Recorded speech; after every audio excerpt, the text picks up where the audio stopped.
Hello, hello, hello there, it's me, Manleys, and this is a game called Chaos Reborn, which is made by one of the Gollop brothers. Gollop? Julian Gollop, I believe. Gollop. I just like saying the word Gollop, because it sounds like dollop combined with gallop, which makes me think of a horse running through jam or custard. Anyway, what is this? Well, it is a turn-based strategy game, which is obviously made by, if you don't know, Gollops. They made bloody XCOM, didn't they? The original XCOM, yeah? Good game. And this is based on, I think, a game they made ages ago. God, check me out with my research. Anyway, it doesn't matter. None of this matters. What matters is this is a good game. It's in early access. I'll just show you what doesn't exist first, just so we can get that out of the way. Pretty much everything. You can't mess around with stuff like equipment, which is going to be kind of like, different staffs, which give you slightly different decks. It's not clear whether or not you're actually going to be able to make your own card decks. I don't think you are. I think it's just that you're going to be able to choose your equipment, which is going to slightly alter what card deck you're going to get given. I think there's always a random element, but who knows how they're going to plan to make it up in the end. I'm not doing very well. You can see a win percentage of 40. I played 5-1-2. I had to leave one. I was going to do it, but it was time for my breakfast. God damn you, grills. Anyway, there isn't much. You can't do offline battle against the AI yet. Realms of Chaos is going to be the single-player campaign, but that doesn't exist yet. To be honest, most of this doesn't exist yet, and it is just out on early access. But hang on, why are you checking it? Because it's good. Because actually, weirdly, for early access, it gets it quite right. And the fact that there's loads of features missing here. Loads of features. There's tons of stuff that just doesn't exist. But what you can play at this stage is really good fun. So it's like, rather than giving you a complete game but with elements that aren't ready, or mechanics that don't exist yet, it just gives you a feature light version of the game, where clearly they're probably going to add more cards and more monsters, but I don't know, what they've got now feels really tight. Unfortunately, because the only version of the game currently available is multiplayer, it means I'm having to play against a stranger, Mr. Fleshgin. I like my gin to be made out of flesh. Anyway, you can see I've got a neutral staff here, I think, which gives me a bonus to neutral cards. He appears to have a red chaos. Yeah, chaos staff, which means he gets a slight bonus to chaos cards. How that works, you'll see. You'll work it out quite quickly. As I say, it's very, very simple. So, first off, I don't know if I believe that. Right, this is a kind of key thing here, is when you cast spells in this, it's a percentage chance. So if I cast a unicorn, try and summon one, 65% chance. And I know that card, the archer, is a 65% chance. You can buff the percentages by using mana, but it's the first round. He doesn't have any mana, which means I'm not sure that's real. So, I'll show you that in a second. To begin with, I'm just gonna cast something myself. Cast a reel. Because basically, whenever you summon something, there was an 80% chance of summoning that. So it's pretty decent, but again, not infallible. Which means it could have been a risk. So what you can do is you can get rid of that risk by, instead of summoning the real version, you can summon an illusion. And illusions always succeed. And illusions, it's not like in most games where it's like they do rubbish damage and all that stuff. Illusions are perfectly good. But if somebody casts Disbelieve on the illusion, and it is an illusion, that unit is just gone. Poof. And also, as a spell, it doesn't take a go. It's something that you can use before you have your normal go, if you're right. So I'm going to try and Disbelieve here. If I get this wrong, it means that's my go, basically. But if I get it right, I get to cast another spell.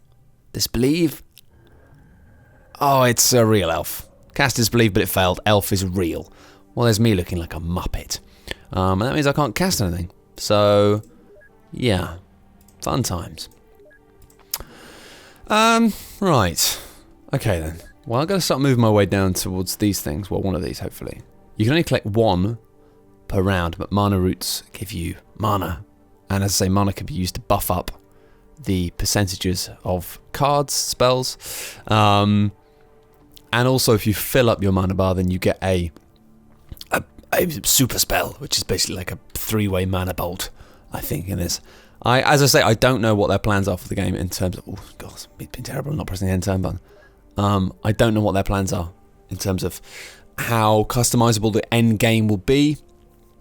Whether or not they're going to go for a full kind of Hearthstone thing of being able to, like, you know, make a deck building game. I get the impression not, because I get the impression this isn't... I don't know. It doesn't feel like a deck building game to me. It feels more like a strategy game. It reminds me a lot of board games, and the fact that it's a cool, simple hex-based game that takes a couple of minutes to pick up. I do like the fact that so far it is so simple.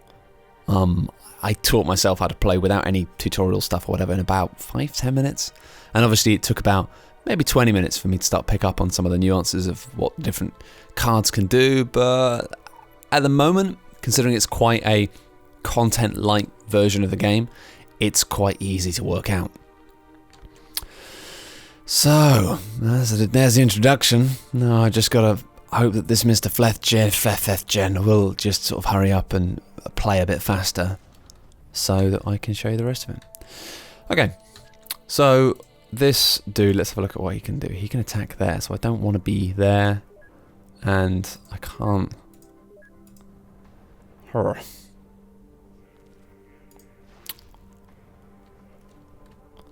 keep my distance. Because basically you lose the game in this if your wizard dude gets killed. Which, I guess that may sound fairly explanatory, but you can see here I've only got 1 mana, so I can basically I can spend my 1 mana to either get 80% or 82%, but if you've got more you can bump it all the way up, and I think on each card actually it shows you what the maximum of mana you can put in. So so at the moment it's like I can add very little percentage to any of these things, but otherwise it can tell me like what can I do exactly. This archer could be a problem. I think it's probably going to take out one of my birdies, but fingers crossed it won't. There are some other interesting elements in this, such as the fact that you've got like this... He killed my birdie!